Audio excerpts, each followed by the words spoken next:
Under the bright studio lights, laughter once filled the air like music, and cameras rolled with the rhythm of a show America had loved for decades. But on one particular afternoon, everything that made Family Feud feel like joy turned into something else entirely. A moment so raw and real that it shook even the man whose name had become synonymous with laughter.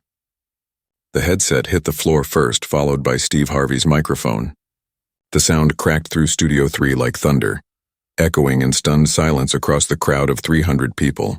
The laughter stopped, the lights felt colder, and everyone froze as Steve Harvey, America's favorite host, comedian, and storyteller, did something no one in television history had ever seen him do. He walked off his own stage. But before that step, before the shock and headlines and the lessons that would ripple far beyond the walls of that Atlanta studio, there was a heartbeat, a single moment when one man decided that some lines weren't meant to be crossed, no matter who was watching. It was a Tuesday afternoon in November 2023, a day like any other for the Family Feud team. The audience buzzed, waving little signs that read, "We love you, Steve." The Henderson family from Nashville had just arrived to face off against the Martinez family from San Antonio. The atmosphere was warm, funny, filled with Steve's signature charm. His gray suit looked sharp under the lights. His burgundy tie caught just enough glow to make him seem larger than life. When he smiled, the whole room responded. When he cracked a joke, even the cameraman tried not to laugh too loudly behind the lens. Everything about that afternoon screamed routine. Another taping, another good day at work. The Hendersons were easy to love. Patricia Henderson, a 52-year-old nurse, stood proudly beside her teenage son, her 2 daughters, and her elderly mother, Dorothy, who sat in a wheelchair at the end of the podium. When Steve introduced them, his trademark humor softened into genuine warmth. "Now, Mrs. Dorothy," he said, kneeling to her level with that unmistakable mix of respect and humor, "you out here ready to win some money?" She smiled, the kind of smile that comes from years of endurance, her voice soft but steady. "Mr. Steve, I wouldn't miss this for the world. My grandbabies are counting on me." The crowd cheered, clapping and laughing as Steve's smile widened. "Well, ma'am, I think you just became everybody's favorite player tonight." The game began, and the Hendersons brought energy that lit up the room. Dorothy, frail but fierce, surprised everyone when she nailed 2 number-1 answers. Steve's laugh echoed through the studio, genuine and deep. "Mrs. Dorothy, you might take my job before the end of the day," he joked, and she grinned, her eyes shining. Even through the makeup and studio lights, though, Steve noticed something else. Dorothy's breathing seemed shallow. She had a small oxygen device clipped to her finger, and Patricia occasionally leaned over to fan her mother quietly between rounds. Still, the family insisted on continuing. "Let's finish strong," Dorothy whispered. "We came here for this." During a break before the next round, Steve did what few hosts would ever do. He stepped off stage and walked over to check on her. The cameras went dark, but a few crew members watched him kneel again beside Dorothy. "You okay, sweetheart?" he asked gently. She nodded, smiling through the exhaustion. "I'm fine, Mr. Steve, I'm just tired. But we're so close." He patted her hand, his face soft with concern. "We can take as long as you need." That's when it happened, when a voice Steve knew well broke through his earpiece, slicing through the tenderness like glass. "Steve," said Marcus Chen, one of the executive producers, "we need to move this along. Medical says she might not last the whole taping. Let's keep her on camera. If she fades or goes down, that's viral gold. Don't stop, just keep her talking." For a moment, Steve thought he'd heard wrong. His jaw clenched, his eyes flickered toward the control room. "What did you say?" he whispered, but Marcus kept going. "I'm telling you, this could be the most emotional TV moment we've ever had. Keep her in the game. Think about the ratings." Steve's hand froze on Dorothy's shoulder. He looked down at her, this grandmother who had fought through pain just to be there, trusting him, smiling through her weakness, and then at the cameras waiting to capture every moment. In that instant, the whole world inside him stopped moving. When the voice came again, insisting, Steve quietly removed his earpiece. The thin wire hung between his fingers for a beat before it hit the floor. Then came the microphone, unclipped from his belt, set down with deliberate care. The sound echoed through the quiet studio. People noticed. The laughter had stopped. Even the audience, who had no idea what was happening, sensed something wasn't right. Steve straightened his posture, took a deep breath, and turned toward the nearest camera. "Ladies and gentlemen," he said, his voice steady, carrying across the silence, "I need to apologize to the Henderson family, to the audience here, and to anyone watching this." The room froze. His tone wasn't the polished voice of a performer. It was the voice of a man who'd had enough. "What's happening right now," he said slowly, "isn't entertainment. It's exploitation." The words fell like stones. Patricia gasped. Crew members exchanged uneasy looks. In the control room, Marcus Chen's voice crackled over the feed. "Steve, stop. Get back on script." But Steve didn't even glance up. He turned toward Dorothy again, kneeling beside her wheelchair for the third and final time. "Mrs. Dorothy," he said softly, "you're not here to be a show. You're not here for ratings. You're here because you wanted to do something beautiful with your family, and I want you to know right here that I see you. You're not content. You're a person. And I will not let this moment turn into something ugly." Dorothy's eyes filled with tears. She reached out her frail hand and squeezed his fingers. "Thank you," she whispered. Steve nodded once, then stood and faced the control booth where faces pressed up against the glass in disbelief. "I've been in this business 40 years, he said, his voice firm but full of emotion.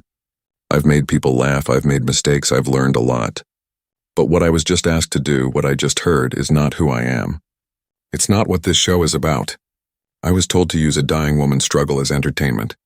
I was told to make her pain a spectacle. And I won't." A murmur swept through the crowd. Some of the camera operators lowered their lenses, wiping their eyes. Others kept filming because they knew this was history. Patricia covered her mouth with trembling hands. The Martinez family, who moments ago had been competitors, now stood quietly with tears glistening in their eyes. Steve took a long breath and his voice softened. "If Family Feud has turned into a show that values clicks over compassion," he said, "then maybe it's not a family show anymore, and I won't be a part of that." He reached for the charcoal gray jacket he'd been wearing, the same one that had become almost iconic on screen, and gently draped it over Dorothy's shoulders. "You keep that, Mrs. Dorothy," he said, "and your family's getting that $20,000 whether we finish this game or not. I'll make sure of it."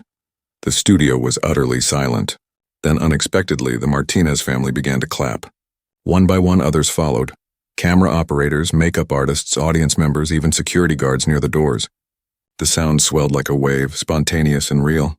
Steve smiled faintly, gave Dorothy's hand one last squeeze, and started walking toward the exit. No dramatic storm-off, no anger, just quiet, steady resolve. What no one realized was that every moment was still being fed live to network monitors in Los Angeles. Within minutes, executives were scrambling. By the end of the day, Marcus Chen was gone from the production. Within a week, Family Feud announced a review of its ethics policies. But those were just headlines. The real story wasn't in boardrooms, it was in what Steve did after. He didn't go home. He didn't hide. Instead, he walked straight to the green room where the Henderson family had been taken to rest.